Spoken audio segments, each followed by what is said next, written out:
السلام علیکم۔ مفتی طارق مسعود کے لیٹسٹ بیانات سننے کے لیے ہمارے چینل لرن اسلام کو سبسکرائب کریں۔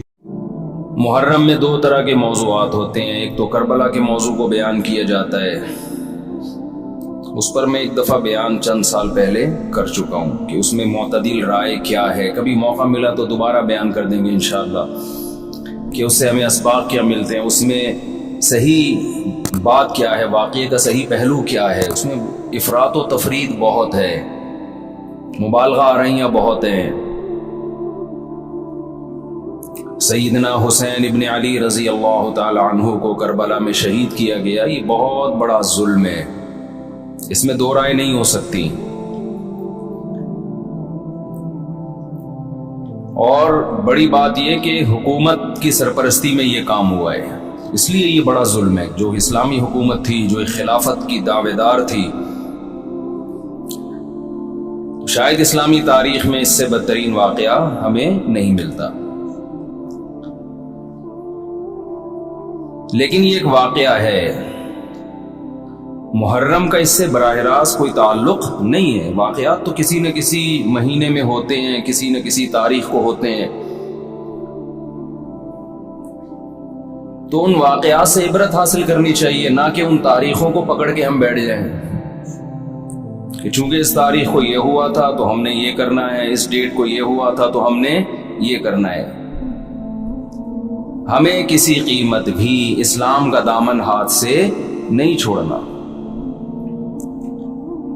حضرت حسین رضی اللہ تعالی عنہ جو کربلا میں نکلے تو محرم ہونے کی وجہ سے تھوڑی نکلے تھے، تو سیاسی حالات کو درست کرنے کی نیت سے نکلے۔ وہ محرم ہوتا تو بھی جاتے، سفر ہوتا تو بھی جاتے، ربیع الاول ہوتا تو بھی جاتے، رمضان ہوتا تو بھی جاتے۔ اس کا محرم سے کیا تعلق ہے؟ جس چیز کو آپ نے حق پہ سمجھا اس کے لیے آپ نے خروج کیا، اس کے لیے اپنی گردن کٹا دی۔ غیرت کی شہادت کو ذلت کی زندگی پر ترجیح دی، پورا خاندان کٹوا دیا، مگر غیرت پر سودا نہیں کیا۔ تو اگر یہ سفر میں آپ کو موقع ملتا تو آپ سفر میں نکلتے، ربیع الاول میں موقع ملتا تو ربیع الاول میں نکلتے، رمضان میں ملتا تو رمضان میں نکلتے۔ ہمیں کیا کرنا ہے؟ چاہے محرم ہو، چاہے سفر ہو، چاہے ربیع الاول ہو، چاہے ربیع الثانی ہو، جمادی الاولی، جمادی الثانیہ، رجب، شعبان، رمضان، ہمیں حکم یہ ہے کہ شریعت نے ہمیں جو حکم دیا ہم اس سے تجاوز نہ کریں۔ اسلام کیا آرڈر دیتا ہے ہمیں؟ اسلام ہمیں غم کے موقع پہ بھی احکام دیتا ہے اور خوشی کے موقع پہ بھی احکام دیتا ہے، اس سے ہم نے دائیں بائیں نہیں ہونا۔ الذین اذا اصابتهم مصیبۃ قالوا انا للہ وانا الیہ راجعون۔ اہل ایمان کی علامت ہے جب انہیں کوئی مصیبت پہنچتی ہے تو کیا کہتے ہیں؟ ہم اللہ ہی کے لیے ہیں اور ہم نے لوٹ کر اللہ ہی کی طرف جانا ہے، یہ کہہ کے صبر کرتے ہیں۔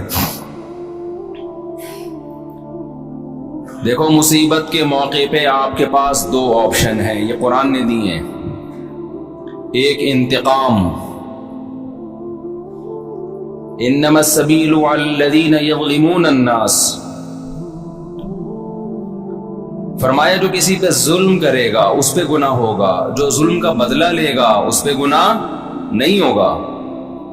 وَجَزَاءُ سَيِّئَةٍ سَيِّئَةٌ مِثْلُهَا، قرآن کہہ رہا ہے برائی کا بدلہ اسی کے بقدر برائی۔ السلام علیکم۔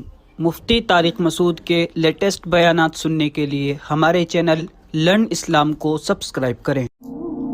یہ بھی آپشن آپ کے پاس ہے، کسی نے آپ کے ساتھ ظلم کیا، زیادتی کی، آپ ظالم سے بولیں بدلہ لیں، آپ اجازت دی۔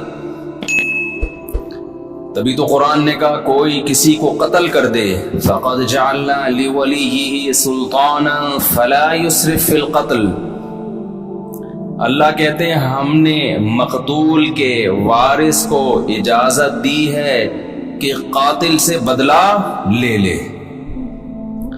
ہم نے اس کو یہ قدرت دے دی ہے, ہم نے طاقت دے دی ہے, ہم نے اجازت دے دی ہے. بین الاقوامی لا تو کہتا ہے کہ قاتل کو آپ قتل نہیں کر سکتے, اس کو یہ ہوگا, عمر قید ہوگی. اللہ کہتے ہیں نا نا نا نا, کسی کے باپ کو قتل کر دیا گیا, بیٹے کو پرمیشن ہے کہ وہ قاتل سے قصاص لے. حکومت اس میں تعاون کرے گی, قصاص تو یہی لے گا. حکومت کا کام ہے قاتل کو پکڑ کے مقتول کے وارث کے حوالے کرنا. بتا بھائی چھوڑنا چاہتا ہے یا مارنا چاہتا ہے. حکومت کا یہ کام ہے, حکومت چھوڑ نہیں سکتی آپشن, کیونکہ گورنمنٹ کا بندہ نہیں گیا ہے. بندہ تو جس کا گیا اس کو تکلیف ہوئی ہے نا. جو سیکولر حکومتیں ہیں وہ انسانوں کو اپنا غلام سمجھتی ہیں, حالانکہ وہ دعویٰ کرتے ہیں کہ ہم انسانوں کو غلامی سے نکال رہے ہیں. اسلام کہتے ہیں کہ کسی کے غلام نہیں ہے, کوئی حکومت کا غلام نہیں ہوتا. حکومت کا کام مینجمنٹ ہے اور لوگوں کو ظلم کا بدلہ دلانا ہے, عدل و انصاف فراہم کرنا ہے. دنیا نے کیا کیا, قانون سازی کر کے انسانوں کے اوپر تھوپ دی ہے. وہ کیا کیا تھوپی ہے وہ ایک لمبی کہانی ہے. کہ دعویٰ تو یہ ہے کہ ہم آزادی, انسان کو آزاد کر رہے ہیں, آزاد نہیں کر رہے, سب کی غلامی سے نکال کے اپنا غلام بنا رہے ہیں. عورت کو شوہر کی غلامی سے نکالا, ریاست کا غلام بنا دیا. شوہر جو باپ پہ خرچ کرتا, بیوی پہ خرچ کرتا, بولا نہیں باپ بیوی پہ خرچ نہیں کرو, ایک دھیلا بھی تم پہ, ہمیں ٹیکس دو, 40% ہمیں دو اپنی تنخواہ کا. 1 لاکھ کما رہے ہو, 40,000 ہمیں دو, ہماری مرضی, پھر ہم تمہارے باپ کو اولڈ ہاؤس میں کتنا دیں اور تمہاری بیوی کو ہم کتنا دیں, یہ ہماری مرضی, ہمارا ہیڈک ہے, تمہارا نہیں ہے. یہ اسلام ریلیشن کا قائل ہے. ریلیشن شوہر بیوی کا ریلیشن ہے. شوہر بیوی پہ خرچ کرے گا تاکہ بیوی اس سے محبت کرے, بیٹا باپ پہ خرچ کرے گا تاکہ باپ اپنے بچوں کو شوق سے پالیں گے, یہ بڑھاپے میں ہمارا سہارا ہے. آپ نے سارے ریلیشن ختم کر کے لوگوں کو غلام بنا دیا. کس کا؟ ریاست کا. اسی میں یہی ہے کہ اسلام کہتا ہے کسی کے باپ کو قتل کیا گیا ہے, انتقام کی آگ کس میں بھڑک رہی ہے؟ گورنمنٹ میں تھوڑی بھڑک رہی ہے. حکومت کا کیا لگتا ہے بھائی؟ وہ اچھا بھلا تمیز سے بیان چل رہا تھا, محبت سے غصہ آ گیا مجھے, آرام سے چل رہا تھا نا. یہی ہے نا, یہ لبرل لوگوں سے ہمیں واسطہ پڑتا ہے نا, صبح شام گوروں کے گیت گاتے رہتے ہیں بیٹھ کے, مغربی ممالک کے گیت گاتے ہیں. اتنا اچھا سسٹم, اتنا اچھا سسٹم. وہ کیا خاک سسٹم ہے یار یہ, جس میں انسان کو اس کے بنیادی حقوق نہیں مل رہے. آپ کہہ سکتے ہیں ہمارے ملک میں کون سا مل رہے ہیں, تو ہمارے ملک میں اسلام نہ ہونے کی وجہ سے مل رہے ہیں. اسلام ہوتا تو مل رہے ہوتے. اس میں اسلام کا قصور نہیں ہے, یہ تو ہمارے حکمرانوں کا قصور ہے. ڈالر نیچے آ گیا سنا, تھوڑا سا خوش فہمی میں مبتلا ہونے کی ضرورت نہیں ہے. 10 روپے نیچے آئے گا, 20 روپے اوپر جائے گا. یہ تھوڑا سا ڈپریشن کم کرنے کے لیے گورنمنٹ کرتی ہے کہ تھوڑا سا نیچے لا کے دھکا دے کے اوپر لے کے جاؤ. تو یہ سیٹ اپ, خیر یہ ایک الگ تبصرے ہیں. تو اسلام ہے جو آپ کو بنیادی حقوق دیتا ہے. میرے باپ کو اللہ نہ کرے کوئی قتل کر دے, گورنمنٹ کا نقصان نہیں ہے. نقصان کس کا ہے؟ میرا انتقام کی آگ مجھ میں بھڑکتی ہے.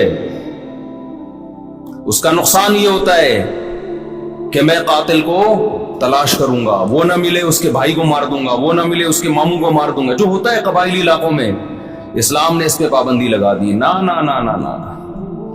اللہ کہتے ہیں فقد جعلنا لولیہ سلطانا, دیکھو ہم نے تمہارے جذبات کا خیال کیا ہے, ہم نے تمہیں طاقت دی ہے کہ قاتل سے بدلہ لوگے تمہیں گناہ نہیں ملے گا. اب جب ہم نے تمہیں تمہارا حق دے دیا تو اب حد سے تجاوز نہ کرو. کیا مطلب؟ قاتل کے علاوہ کسی اور سے بدلہ لینے کی کوشش نہ کرو. اس نے آپ کا ایک مہمان مارا, آپ نے کہا ہم اس کے 2 مہمان ماریں گے. یہ کام وہ ایک پنجاب والا چلا گیا نا, پنجاب والا چلا گیا وزیرستان میں, وہاں قبائلی لڑائیاں ہو رہی تھیں, تو وہ کہیں باہر اس کو چارپائی پہ سلا دیا انہوں نے. تو اس کو ڈر لگ رہا ہے یار ان کی تو دشمنی, اٹھا کی رات کو آوازیں آتی, مجھے کو مار پور کے نہ چلا جائے. اس نے دروازہ بجایا, بھائی مجھے اندر سلا. اس نے کہا کیوں, گھبرا کیوں رہا ہے؟ اس نے کہا مجھے ڈر ہے آپ لوگ کی دشمنیوں میں نہ مارا جاؤں. اس نے کہا فکر نہ کرو, وہ ہمارا ایک مہمان مارے گا, خدا کی قسم اس کا 10 مہمان مارے گا. اس نے کہا بھائی اس کا تم 10 مارو 20 مارو، ہم تو مر گئے نا، ہم تو گئے کام سے۔ تو دیہاتی علاقوں میں چاہے بلوچستان ہو، چاہے اندرون سندھ ہو، چاہے کے پی کے ہو، چاہے پنجاب ہو، یہی ہوتا ہے۔ جہاں قانون نہیں ہے وہاں کیا ہے، قاتل نہ ملے تو جو ملے اس کو مار دو۔ قرآن اس سے منع کر رہا ہے، نا نا نا نا نا، دیکھو ہم نے تمہیں رائٹ دیا، گورنمنٹ نہیں دیتی، گورنمنٹ کہتی ہے نہیں، اتنے لمبے کیسز چلتے ہیں، مقدمے چلتے چلتے چلتے چلتے پھر جج پیسے کھا کے۔ ایسا بھی ہوتا ہے، جو ججز بیان سن رہے ہیں ان کے علاوہ کی بات کر رہا ہوں، تو انصاف نہیں ملتا انسان کو۔ السلام علیکم۔ مفتی طارق مسعود کے لیٹسٹ بیانات سننے کے لیے ہمارے چینل لرن اسلام کو سبسکرائب کریں۔ عمر قید تو ہے ہی نہیں اسلام میں، لمبی جیل میں ڈال دیا، وہ اور بڑا مجرم بن کے آئے گا، وہ کھانے پینے سے گیا۔ یہاں کتنا اچھا قانون بنایا کہ قاتل کو پکڑ کے حکومت کیا کرے گی، باپ کو مارا ہے تو بیٹے کے حوالے، شوہر کو مارا ہے تو بیوی کے حوالے، لے بھائی اپنے میاں کا بدلہ لے لے۔ اور اگر دیت لے کے چھوڑنا چاہے تو اس کا بھی آپشن تیرے پاس ہے، دیت لے لے، چھوڑ دے اس کو۔ پھر قرآن نے دیت کی ترغیب دی، وَمَنْ عُفِيَ لَهُ مِنْ أَخِيهِ شَيْءٌ، جس کو اپنے بھائی کی طرف سے معافی مل گئی، یعنی اللہ مقتول کے وارث کو کہہ رہے ہیں قاتل بھی تمہارا دینی بھائی ہے تو بھائی سمجھ کے چھوڑ دو، ترغیب دی ہے، زبردستی نہیں کی اسلام نے۔ حالانکہ اللہ تو زبردستی بھی کر سکتا ہے نا کہ چھوڑنا پڑے گا، لیکن اللہ کہہ رہے ہیں میں ایسے قانون کیوں بناؤں، حالانکہ وہ خدا ہے، اس کو ہم پہ حق ہے، پھر بھی وہ کہہ رہا ہے کہ ایسے قانون کیوں بناؤں کہ انتقام کی آگ بڑھ گئے ان کے دل میں۔ جو خدا جب ہمارے جذبات کی رعایت کر رہا ہے تو گورنمنٹ کون ہوتی ہے جو رعایت نہ کرے؟ بھائی اللہ حکومت سے بڑا ہے کہ نہیں ہے؟ اس کو ہم پہ زیادہ قدرت ہے۔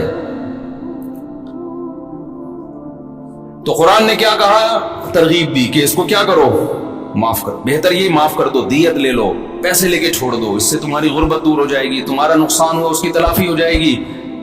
اے اللہ اس سے تو ہم اگر دیت لے کے چھوڑیں گے یہ تو غیرت کے خلاف ہے، ہمارے باپ کو مارا وہ قیامت میں کہے گا کہ پیسے لے کے چھوڑ دیا۔ تو اللہ کہتے ہیں نا نا نا نا نا نا نا، یہ دنیا کا سزا ہے، آخرت میں قاتل کو معاف نہیں کروں گا۔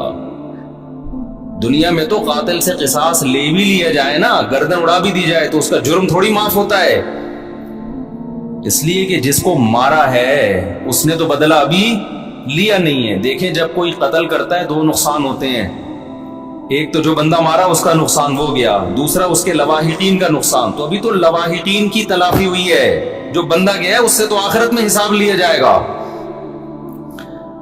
میں سمجھا پا رہا ہوں اپنی بات کہ نہیں سمجھا پا رہا؟ ابھی میں محرم پہ بیان کرنا ہے لیکن یہ قصاص کی بات درمیان میں آ گئی، میں یہ بتانے کے لیے کہ ہر چیز کا ایک ضابطہ ہے، لا بیان کیا ہے اسلام نے۔ تو قرآن کیا کہہ رہے، قاتل کو فلا یسرف فی القتل، ہم نے اجازت دے دی ہے تو قتل میں حد سے تجاوز نہ کرو۔ نمبر 1 حد سے تجاوز کیا ہے، جس نے قتل کیا اس کے علاوہ کسی اور کو مارنے کی کوشش نہ کرو۔ پھر اس کا چاچا آ گیا تو اس کا ماموں آ گیا تو اس کا خالو آ گیا، اس کو اڑا دیا، نا نا نا نا۔ نمبر 2 قتل کرنے میں بھی حد سے تجاوز نہ کرو، اس کو تڑپا تڑپا کے مت مارو۔ تبھی حدیث میں آتا ہے لا قواد الا بالسیف، قصاص لیا جائے گا تلوار سے، اس میں تکلیف کم ہوتی ہے۔ سعودی عرب میں گردنیں اڑائی جاتی ہیں نا، دیکھی ہوں گی آپ نے، اب تو وہاں بھی آہستہ آہستہ کم ہو رہا ہے۔ اس میں کیا کرتے ہیں، جلاد ادھر ایک تلوار لگاتا ہے گردن پہ پیچھے، جیسے ہی تلوار لگتی ہے آپ کی جتنے بھی کنیکشن ہے نا دماغ اور باڈی کا فوراً ختم، تکلیف کا احساس ختم۔ ادھر قاتل کی گردن الگ ہوئی، قاتل تڑپتا ہوا نظر آتا ہے مگر اسے تکلیف بولو نہیں ہوتی، کیونکہ دماغ اور باڈی کا کنیکشن کیا ہو گیا، ختم، تو وہ تکلیف کیسے محسوس کرے گا؟ لیکن دہشت بہت ہوتی ہے، کیونکہ جس طرح اس کی گردن الگ ہو کے گرتی ہے اور جس طرح اس کی لاش تڑپ رہی ہوتی ہے، اس سے لوگوں پر ایک دہشت طاری ہو جاتی ہے اور لوگ قتل سے بچ جاتے ہیں کہ یار ہمارا بھی انجام ہوگا۔ کتنا پیارا حکم ہے کہ جو قتل کا مقصد تھا لوگوں کو بچانا آئندہ جرم سے، وہ مقصد پورا حاصل ہو رہا ہے اور قاتل کو تکلیف کم سے کم دی جا رہی ہے۔ السلام علیکم۔